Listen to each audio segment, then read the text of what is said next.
வேத பாட நிகழ்ச்சியில் கிறிஸ்துவின் பிறப்புல சம்பந்தப்பட்டவர்களை குறித்து நாம் தியானித்து கொண்டு வருகிறோம். கடந்த பதிவில் பெத்லகேமை குறித்து தியானித்தோம்.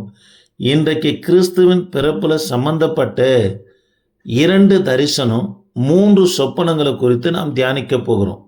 முதலாவது, மரியா கேப்ரியலுக்கு தரிசனமாகிறார்.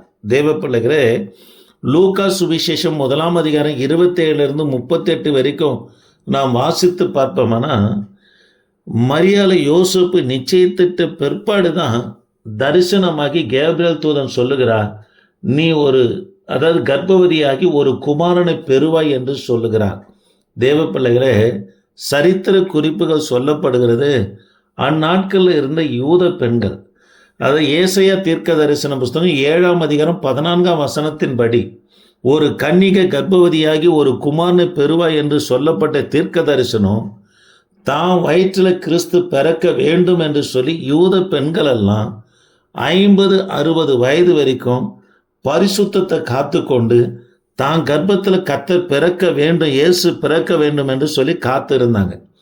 மரியாள் யோசேப்பை திருமணம் செய்வதற்கு சம்மதித்த காரணம் என்னன்னா, இவங்க இருப்பது நாசரத்து. மீகா தீர்க்க தரிசன புஸ்தகம் 5 அதிகாரம் 2 வசனத்தின்படி, எப்பிராத்தா எண்ணப்பட்ட பெத்லகேமில் தான் கர்த்தர் பிறப்பார் என்று முன் அறிவிக்கப்பட்டபடினால மரியாள் என்ன நினைச்சாங்கன்னா, நாம் இருப்பது நாசரத்து, கிறிஸ்து பிறக்க போகிறது பெத்லகேம். நாசரத்துக்கும் பெத்லகேமுக்கும் 90 கிலோமீட்டர் தூரத்தில் இருக்கிறது. ஆகவே இவங்க என்ன செய்தாங்கன்னா, திருமணத்துக்கு சம்மதித்து இருந்தாங்க.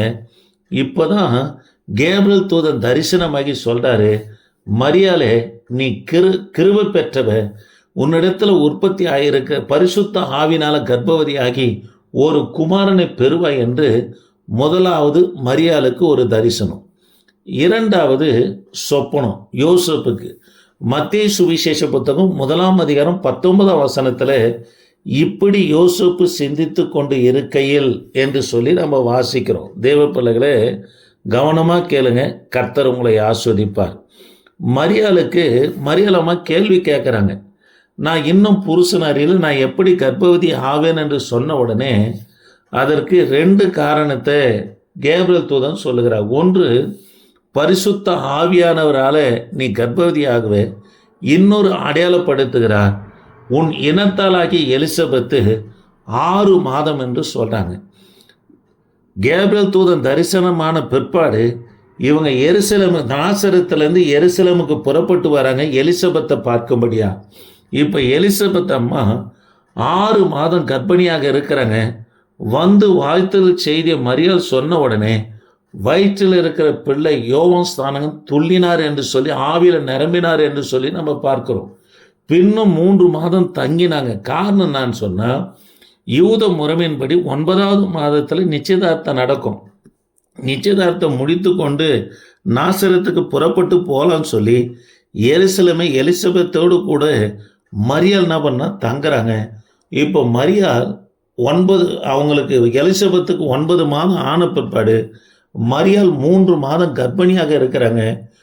யோசேப்பு கேள்விப்படுகிறார், மரியாள் கர்ப்பவதியாக இருக்கிறார்கள் என்று சொல்லி. மரியாளை நம்புறாரு, இது போல தவறு செய்திருக்க மாட்டாங்கன்னு சொல்லி யோசேப்பு நம்பினாலும் கூட கர்ப்பவதி ஆகியிருக்கிறாங்க, நம்பாமல் இருக்க முடியல, தவறு செய்திருப்பார்கள் என்று. ஆகவே தான் ரகசியமாய் தள்ளிவிட மனதாக இருந்தார். இப்படி சிந்தித்து கொண்டிருக்கும் போது தான் சொப்பனத்தில் கர்த்தராகிய தேவன் தோன்றி சொல்லுகிறாரு, யோசேப்பை மரியாதை சேர்த்து கொள்ள பயப்படாத, அவரிடத்துல உற்பத்தி ஆகியிருக்கிறது பரிசுத்த ஆவியானவரால் என்று நம்ம சொல்லுகிறத பார்க்கிறோம். தேவ பிள்ளைகளே, அந்நாட்களில் நிச்சயதார்த்தம் பண்ணின பிற்பாடு அந்த பெண்ணுடைய எல்லா செலவுகளும் வரி சம்பந்தப்பட்ட காரியங்கள் எல்லாம் யார் பொறுப்பெடுக்கணும்னா மாப்பிள்ளை தான் பொறுப்பெடுக்கணும்.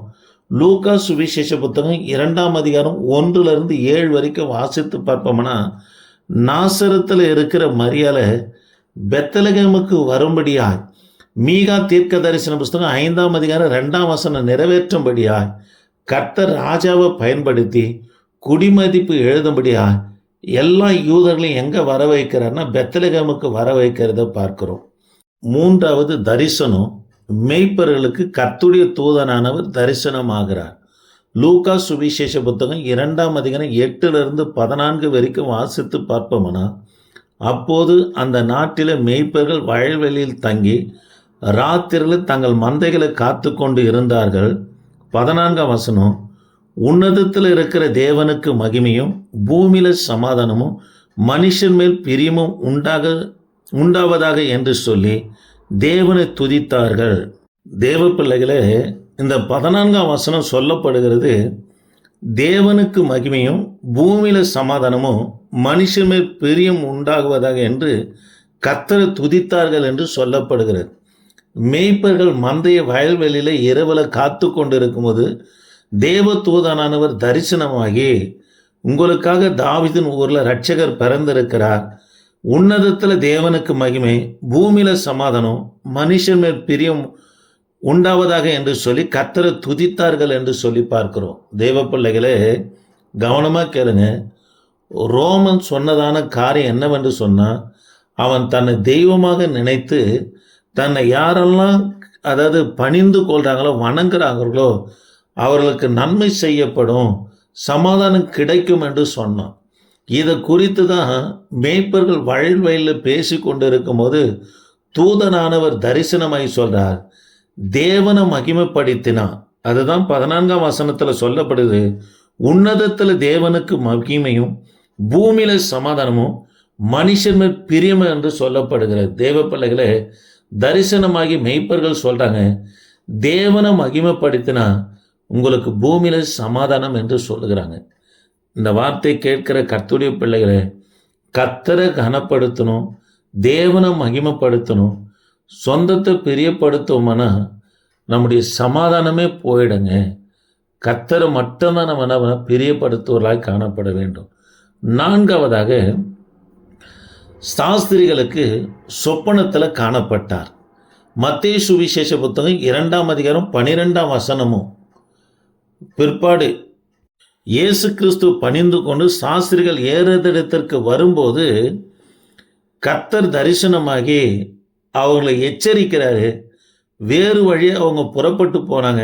இதை அறிந்ததான மகா ஏறுது வயதானவர் அவர் சொல்லி அனுப்புகிறாரு, பிள்ளையை பணிந்து கொண்டு என்னிடத்துல வந்து சொல்லுங்க, நானும் போய் பணிந்து கொள்வேன் என்று சொல்லுகிறார். பணிந்து கொள்வதற்காக அல்ல, கிறிஸ்துவை கொலை செய்யும்படியாக நினைக்கிறான். கர்த்தர் தரிசனமாகி, மேய்ப்பர்களுக்கு சொப்பனத்தில் காணப்பட்டு எச்சரிக்கிறாங்க. மகா ஏறுதடத்துல போவாதீங்க என்று எச்சரித்த பிற்பாடு அவங்க வேறு வழியாக நம்மனா புறப்பட்டு போகிறாங்க. தேவ பிள்ளைகளை, 4ஆவதாக சொப்பனம். 5ஆவதாக மத்தேயு சுவிசேஷ புத்தகம் 2ஆம் அதிகாரம் 13ஆம் வசனத்தில் யோசேப்புக்கு சொப்பனத்தில் காணப்பட்டார். 2ஆம் அதிகாரம் 22 23 வரைக்கும் நீங்கள் வாசித்து பார்ப்போம்னா, எகிப்தில் இருக்கிற யோசேப்புக்கு சொப்பனத்தில் காணப்பட்டு ஆண்டவர் சொல்கிறாரு, பிள்ளையை தூக்கினு, பிள்ளையை கொல்ல தேடுகிறோம், மரித்து போனா நீ பிள்ளையை கூட்டிக் கொண்டு போ என்று கர்த்தனவனை சொல்லுகிறத பார்க்கிறோம். தேவ பிள்ளைகளை, கிறிஸ்துவின் பிறப்பில் 2 தரிசனம் 3 சொப்பனங்கள் இருக்கிறத பார்க்கிறோம். அந்நாட்களில் ஆண்டவர் 3 காரியங்களில் கர்த்தர் ஜனங்களிடத்தில் இடப்பட்டார். 1 சொப்பனம், இன்னொன்று ஊரின் தும்பி, 3ஆவதாக தீர்க்க தரிசனம். இது 3ம் தேவனுடைய மொழியாக இருக்குதுங்க. கர்த்தர் தரிசனம் கொடுத்தாலும் சரி, சொப்பனம் கொடுத்தாலும் சரி, கர்த்தர் தான் கொடுக்கிறார் என்று தெரியுமானா உங்களுக்குள்ள ஒரு சமாதானம் இருக்கும். இந்த சொப்பனம் தேவனால் கொடுக்கப்பட்டது என்று ஒரு நிச்சயம் உங்களுக்குள்ள உண்டாகுமானா அது தேவன் ஏதோ ஒன்று உங்களுக்காக பேசுகிறார். ஊழியத்தை குறித்து பேசலாம், குடும்பத்தை குறித்து பேசலாம், தேசத்தை குறித்து பேசலாம், சபையை குறித்து பேசலாம், அல்ல குறிப்பிட்ட ஒரு பரிசுத்தவான்களை குறித்து கூட உங்களிடத்துல பேசலாம். இது தேவனுடைய மொழியாக இருக்குது. அசட்டத்தனமான கர்த்தருடைய சொப்பனத்துக்கும் தரிசனத்துக்கும் ஒப்பு கொடுப்போம். மரியாளுக்கு தரிசனமான உடனே நான் அடிமை என்று சொன்னாங்க. அடிமைன்னா அவருடைய வார்த்தையின்படி ஆகட்டும்னு ஒப்பு கொடுத்த உடனே கர்த்தர் ஸ்திரீகளுக்குள்ள மரியாதை கர்த்தனவனா பாக்கியவதியாக மாற்றினார். ஆக தேவனுடைய மொழி சொப்பனமாக இருக்கட்டும், தரிசனமாக இருக்கட்டும், அதுக்கு கீழ்ப்படிவோம்னா கர்த்தர் நம்மையும் பாக்கியவான்களாக கர்த்தர் மாற்றுவார். இந்த வார்த்தை கேட்கிற பிள்ளைங்க சப்ஸ்கிரைபர் பண்ணுங்கள். தொடர்ந்து கிறிஸ்துவின் பிறப்போடு சம்பந்தப்பட்டவர்களை குறித்து பார்க்க போகிறோம். கேளுங்க, கர்த்தர் உங்களை ஆஸ்வதிப்பார். ஆமென். Praise the Lord.